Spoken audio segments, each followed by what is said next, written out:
Hi, and welcome to a very special coworking, a podcast about what makes coworking special. And this month, we're hosting Ondrej from Le Rucher Creatif in France, in Champagne, so the sparkling wine you're drinking. It's them. They make it hot. They make it hot. And Ondrej will talk a bit more about what's Le Rucher Creatif, what they're doing, and all the different. I was very impressed about all the different services they're offering. It's like an online school, but it's actually a co-working space. Uh, we'll talk about it. First of all, Andre, thank you so much for being here with us today. Yeah, hello. Thank you very much to inviting us. I am very happy to be here and share a little bit more about what Le Rocher is. As you said, it's a lot of things, so I hope we will have time in but 30 but minutes. I guess the first question is it also champagne? Do you produce your own, or do you manufacture your own, or sell your own kind of champagne, or is it just the territory? So in Aube, Champagne, you can have it in Marne, which is near to Reims, and in Aube, around Troyes. So you have champagne that we are producing, of course, and we have as well one of our main partner of Rucher Creatif is Chasnedars, which is a cooperative Ah. making champagne. So if you come to Rucher Creatif, time to time you can even taste the champagne. Ooh, champagne dancing. That's what I like. That's maybe one of the best services ever for a co-working space, champagne testing. Why did you think about that before? Of course. First. Well, I guess offering what's available locally and partnering with local companies is maybe uh, the best business development initiative. hmm well, first of all, I would like to start with what. How did you start with Le Richer Creative? What was your first contact with them? Did you start from the beginning, or did you come along? How did it go? So I would try to make the long story short, which is not my best, but let's do it. Ah. Actually, I'm one of the co-founders of this place. Mhm. Basically, my wife and I we've been traveling around the world for 9 months, and we ended up in Troyes in 2016. And when we started there, because actually she was from the city, it's a very small city, Okay. few 100,000 of inhabitants. Our plan was not to stay there, but Mhm. at the end we decided that actually it's very interesting. We wanted to work on our projects, other projects, more focused on local economy, and we Mhm. wanted to have a place where to work on it and to connect with Mhm. people. And actually, Mhm. we didn't find any. So Mm. we started to think about how to create this kind of space, and we met other entrepreneurs who had the same need or the same idea, creating a Mhm. space. We call it third place.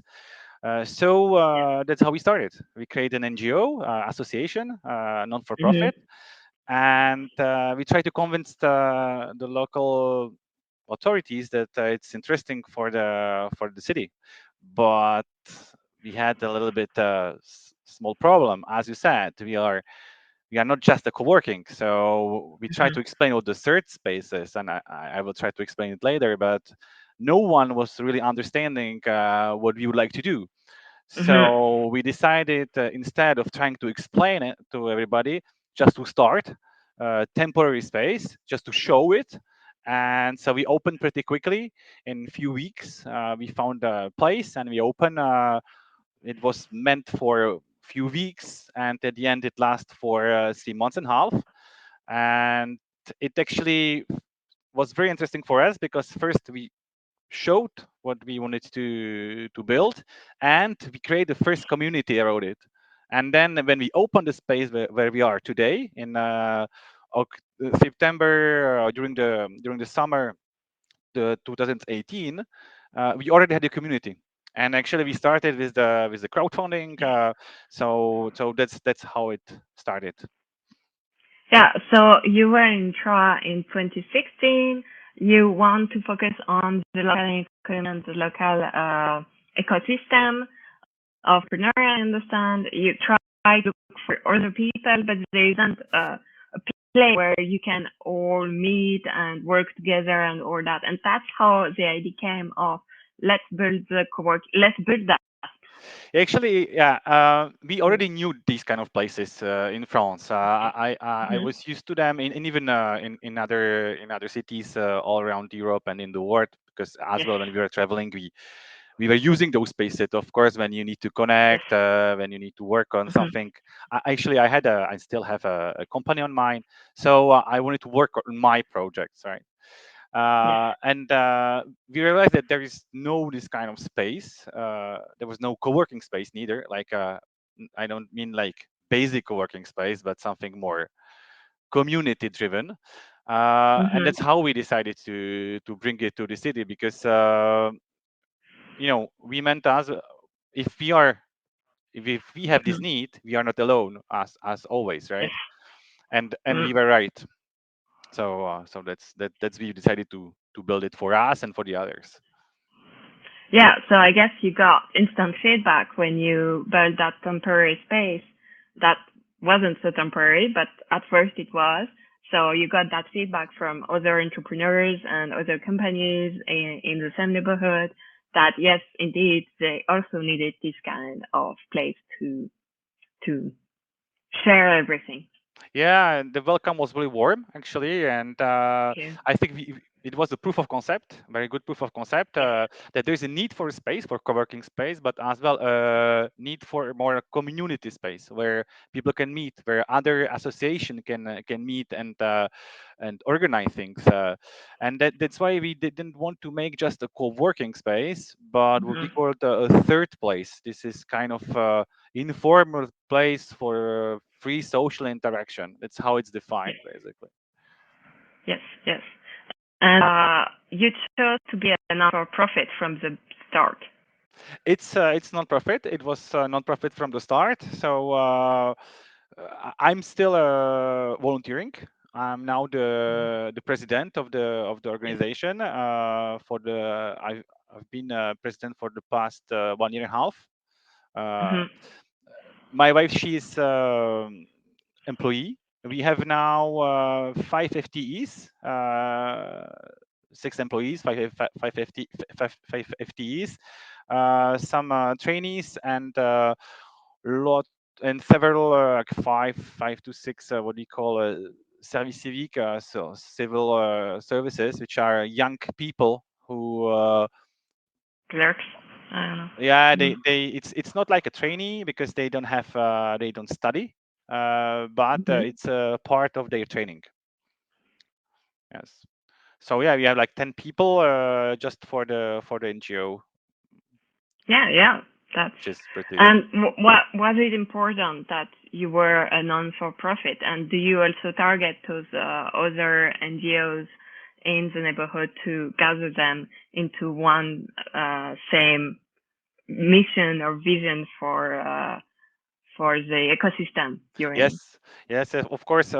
One of the reasons we didn't want to create a general business, it's Mhm. because we wanted to have a real impact in the city Mhm.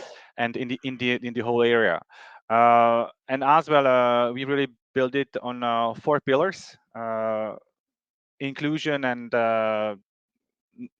digital transformation, and entrepreneurship, like more responsible entrepreneurship, a new way of working, well-being, and how to live together, and what we call culture and active citizenship. So how to actually help people uh, to learn how to face all the different evolution of the society, how to Yes. bring them together, make them work together, and be more like cooperative space in service of the territory. So we are really based at our territory in Champagne, and this is our main objective. Yeah, was it there from the start? Because already opening a co-working space, just one simple co-working space, is already a huge challenge. So if you put all those other things you want to do, it's even more work. So it's a big leap.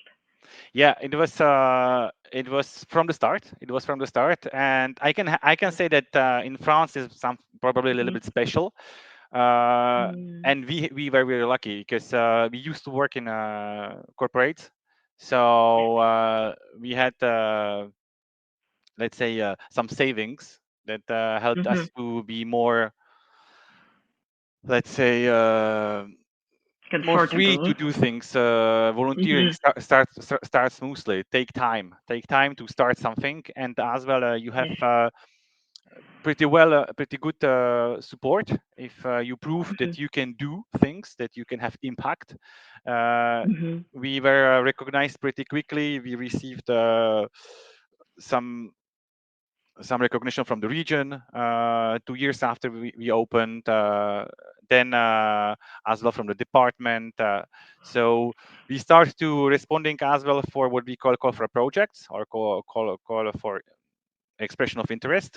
So like the local collectivities, they have some topics that they would like the NGOs to deal with, and you can go for the project. And we had the chance, or I would say we have really good team that we answered those call for projects, and we obtained them, which basically funded the development Mm-hmm. of the whole project. So we have Mm-hmm. I would say 70% public funding, and 30% it's renting of the physical space, the meeting rooms, the the offices, the desks, whatever. Yeah, so I understand that partnering with governments and finding the funds and applying for them is a pretty important part of the business as well. Yes, yes, it's a big part of this business project. Um, as well, what we say that as a third space, we are here to enable Mm-hmm. the others to be able to do. We are Yes. not always those who are doing things, but Mm-hmm. we build a space where the others can do things. So Mm-hmm. that's why we will try to find partnership with private companies, but as well other NGO, other cooperatives, or any other players in the territory. Uh, Mm-hmm. and we would like to serve as this space where you can meet and cooperate, Mm-hmm. where new projects can be born, where the impact can be reinforced, and Mm-hmm. yeah, like being the third space for any kind of player, individuals or companies or institutions. Okay, so it's pretty large. From the beginning, you were saying you had that one vision that you still keep today. What about the shape of it?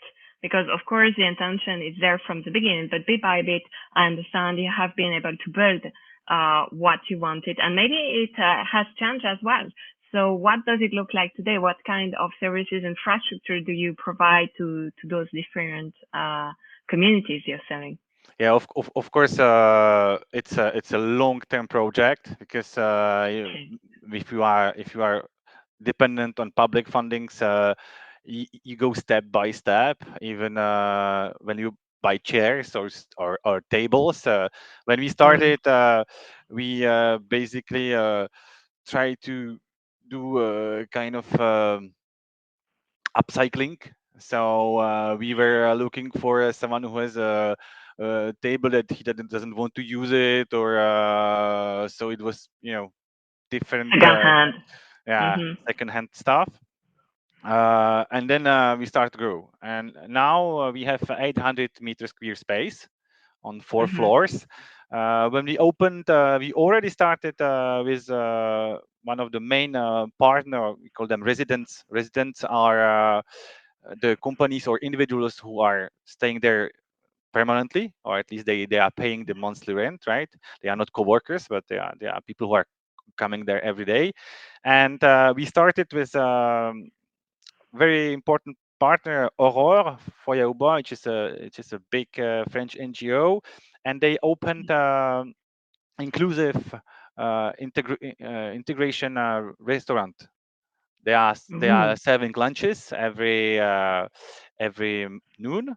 As well, it started very small, and then it developed step by step. Every time we had one call for projects, we paid a little bit. Like we built one wall, two walls to make closed offices. Then we change the floor. Then you know, so if you come to Rucher Creatif, you can see the wall with some photos, and you will see Yes. how it went from a very empty space to what is it Mm-hmm. today. And if you come today, you will see that there are actually works ongoing. So every summer, Mm-hmm. when there is a little bit lower activity, we try to do something. So now we will have one more space, one more room starting September. Mm-hmm. So we have four meeting rooms, right? Or you can make a conferences, workshops as well. Yes. We bought several months ago finally those acoustic boxes, then you can A do your fun book. Yes. calls, Mm-hmm. the phone boxes. So yeah, it's that's changing all the time, all the time, all the time. And I think this is something that we as well learned, uh, Mm-hmm. uh, that you need to take those long lead times, because Yes. at the beginning we're always stressed, always short term, because like you have no cash, you have Mm-hmm. no security, the activity is not Yes. that high. And when it started to be Mm. something interesting, COVID came. We started in 2017. Then we Yes. experimenting, then we stopped, then we opened in October 2018, and we start building it. And when it started to be a little bit like ongoing, COVID Yes. came and it was like, we have a space, space when you cannot go out. How it can work.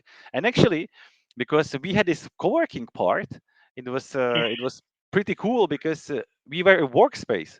So we Yes. were one of the only space where independent workers could Mm-hmm. go for work and meet with others, because That's offices actually great. were Mm-hmm. open at the time. So actually, we were as well a place where people kept meeting each other, and we tried to move a little bit on online, doing online conferences, etc. And after the COVID, it started. Yeah, we need to restart again, because the community building Mm-hmm. to to motivate people to come physically Mm-hmm. to a space. There Yes. was at least 1 year to reach the same level of activity. And Ah, yeah. Mm-hmm. last year, not in this period, but last year in spring, just before I was elected president of the association, we were afraid of being very down, that we will need to close everything and end the project, Ooh. because our financials were Yeah, there was COVID, inflation, uh, many small businesses financial had it tough. forecast was very Mm-hmm. bad, and we Mm-hmm. were ending one project for the region, because to the region actually, one of the project was to reunite all different actors, players of the coaching or accompanying the entrepreneurs, so public and private company, and to make them work together, like and as well to be as a third place, kind of compass for entrepreneurs to say, or people who have projects to say, you have a project, Mm-hmm. so just go to see this company or this NGO or this Mm-hmm. public actor. And it was ending, and we had and there was supposed Mm-hmm. to be another regional project, but it was postponed and postponed again and postponed again, and so we're like, what? Yes. And finally, so we pulled alarm and saying, hey, we've been here for 6 years already. We Yes. proved, actually we hoped we proved that we have an impact, and we will need to close. And then suddenly the local collectivity, Trois Champagne Métropole, they came to us. They say, hey, we totally agree that we need you. We need your project here. You are very helpful for the territory, so we will help you. And we arrived to an agreement. Few months later, we had the project. So the other regional project that we are working on right now, it's about training and more innovation in trainings. So it's the same way of doing things to see who is providing training, which organization are providing what kind of different trainings, Mhm. make them meet together, try to see how we can bring some innovation in the training, new technologies, new way of trainings, and as well be a source or be a compass for people who need training to be able to tell them you you want to change your career or you need to be trained, what kind of training Mhm. is going to be interesting for you, who is providing this training, and as well is there any opportunity here. When you will have the training at the end, is there a need for people trained, right? Because this is one of the problem of with trainings today. So you can have any kind of training you want to, Mhm. but it doesn't guarantee you that you will have a work afterwards, right? So Yeah. so that's something that Education and enterprises companies together. yeah, Usually it's very siloed. It's one, so you have the education, and then people go to find work, but they didn't get the education to fill in the work that needs to be done because they're there. So you have to match them better. yeah. Mm. So that's the matching the needs of the Mhm. economy and the trainings available here. It's basically the project that we are working on now and for the next for the next 2 years. Yes. Okay, great, great. So a lot depending on the different project that you find, I guess. Do you look for them? Do people come to you ask for you? Both, a little bit both now. When you Mhm. start, of course, you need to find them. It's not Mhm. that it's not that complicated to find them. It's more complicated to actually fill Hi. the forms and Yes. apply and then keep the communication going with the one who will fund the project. Because Mhm. I think one of the biggest error it's to find a call for project and then apply and wait Mhm. until you have the response. I think if we were very successful, it's because we always try to keep the relationship. So we contacted Okay. the institution who was calling for the project and asking them, okay, Mhm. we are interested in the project, but can you explain us your real need?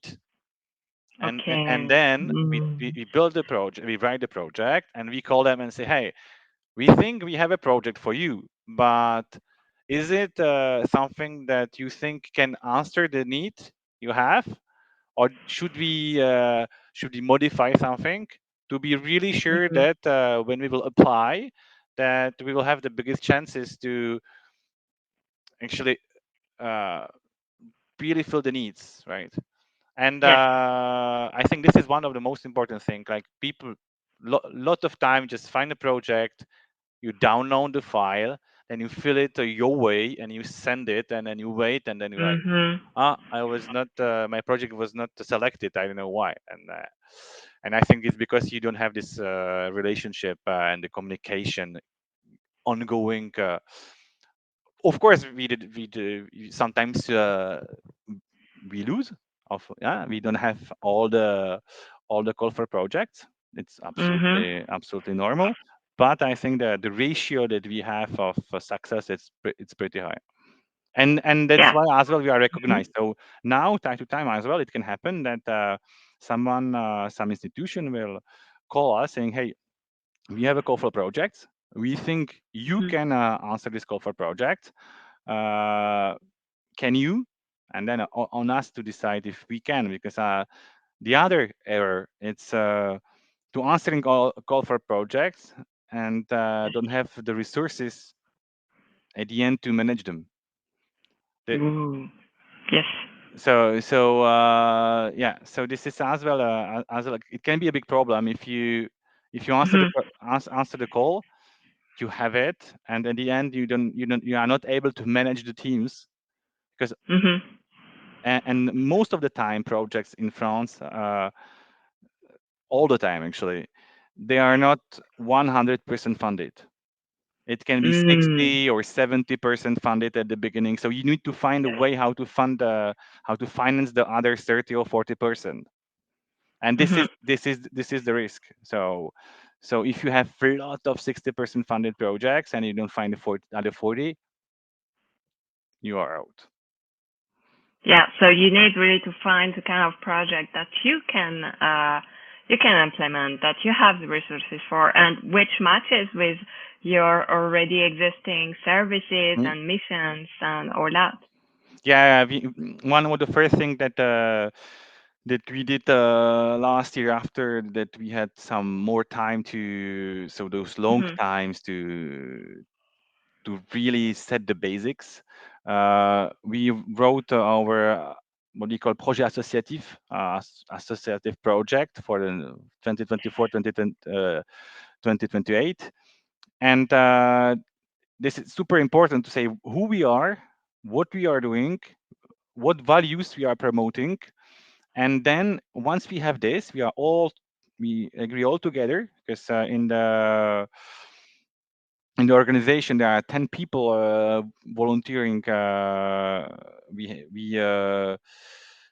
We had I think I don't know 20,000 hours volunteering last year. We've count everybody's no 20,000 euros. Sorry, we evaluated 10,000 euros of volunteering of everybody who is engaged in this NGO.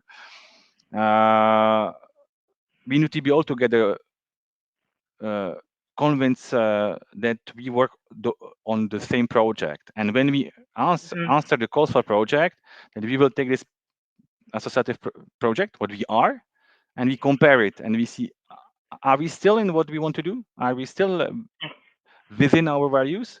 And if yes, Mhm. then we answer the call. If no, it can be interesting. It can be super exciting. It can be something that we would love to do. But if it's not within the framework that we defined, the ethical framework Mhm. mainly, and the impact framework, then we need to decide as well not to go for the call. Yeah, yeah. Yeah, and I understand it's a decision you're taking as a team, as together, a framework you have built along the way. Yes, yes, and again, it's you are creating our commons. We are Mhm. building something. It's not. It's one other reason to have an NGO, have a non-for-profit organization. It's on. This is my opinion. It's that you are not doing it for yourself, for your profit, but for the society. And in this case, you as well have to think how you build a governance, how you ensure the financial security of this kind of project, because it's different way of thinking, it's different mindset. Mhm. But it's force you having this format. It forces you to think a little bit differently than in business. The risks are different. The time you spend on it is different, and as well the vision is a little bit different because you need to really bring everybody together to share your vision for the territory and for what you are doing. And so that's how you work. Do you have something already planned next, a new project you're working on? Or do you plan to improve your space or add something else to the? I see it like castle Lego. So you have your castle and you're putting some more Lego blocks on top of it. Is there a next block Yeah, that it's you it's want to it's it's exactly like this. The only problem is that the space is limited now, and when we started having the dream, we wanted to have as well have? outside space, etc. But unfortunately, the space we found there was not outside. So the next dream actually, and Hmm. I think it can be possible. Hmm. Probably next 4 or 5 years. It's to find a project in common with the local collectivity to find a new space, a little bit bigger space with as well outside spaces, and based on the whole experience we have. That we started from scratch and build it with a lot of volunteering to move to another level and build something still very ethical, very impactful, very community focused, but a little bit more professional and hand in hand with local collectivities. So it can actually be really very really integrated in the territory, and it will ensure that when we will come back to Troyes in 10, 20, 30 years, there will still be Le Rucher Creatif, and it will be one of the space and the place why you come to Troyes. Yeah. Oh, yeah, yeah. Good dream. Nice dream. Yeah, I like it. But let's Yeah, see. that's It's full of hope. No, that's great. I like it. I really do. And unfortunately, we're coming to the end, so we have to wrap it up a bit. Before we say bye bye, is there anything you want to add that we didn't tackle yet? I think the only thing I can say, if you want to see really what we are doing, you need to come to Troyes. It's 1 hour and a half from Paris. It's not that far. There is train. When I go because I'm Czech. When I go to Czech Republic, I go by train. So if I do this, Wow. you can do it. Yeah. And so come to visit Troyes. It's a very amazing city. And the last thing I would say, but not least, thank you very much. I'm very happy that Rucher Creatif is part of those very special co-working spaces that you are presenting, because I listened to few of your interviews, and it's always very interesting to discover how people are building their spaces. So yeah, Yeah. thank you very Mm. much. No, thank you for being guest and for sharing what you've been through and your vision and your big dream, because I believe a lot of people have a similar dream. I like that. Yeah. See you in Troyes. Be- before we move on, what's the best way to contact you if people want to know more about your project, about Le Rucher Creatif, where can they find more information? What's the easiest way to contact you? Very good question. Thank you very much. Yeah, you can connect us on LinkedIn. We have a Mm-hmm. page. You have all the information. Facebook and Instagram. We have all as well a web page, but the web page will change. I hope Ooh. in a few weeks period. It has been a project we are working on for past 2 years. Yeah, that's a big So project too. so so yeah, I'm crossing fingers that in a few weeks we'll have new website. This one is still very good, but we should have a new one. But It's yeah, gonna be big. connect with us on social media, and you can contact us. We will answer, of Okay. course. Wonderful. Thank you very much, and thank you for sharing your story, your vision, and your dream. And see you soon. Yeah, Maybe in Champagne or I hope so.